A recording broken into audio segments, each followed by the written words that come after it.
Armanda Berta dos Santos, presidente Partido Conto, oficialmente candidataan ba presidente República período Rihun Rua Ronulu Racing Rua, to Rihun Rua Ronulu Racing itu.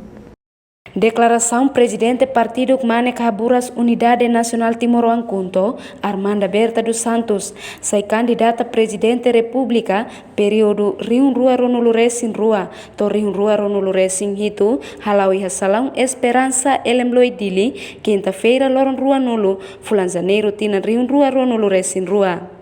Molok declara candidatura Armanda Berta dos Santos Simu Mapa Timor-Leste, Russi Conselheiro Máximo Conto, Neymori dos Santos Bucar. Niamos promete se cumpre Constituição, ramete no Estado Democrático, paz no sustentabilidade e desenvolvimento.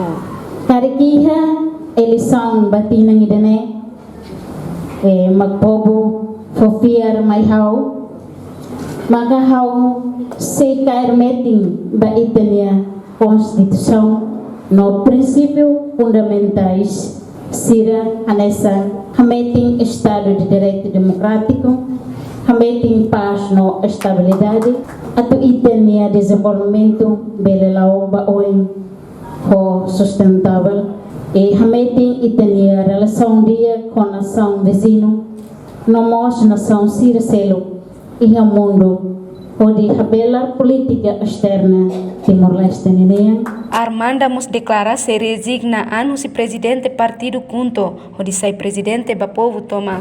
Pode hateting ba público sirohoto kata.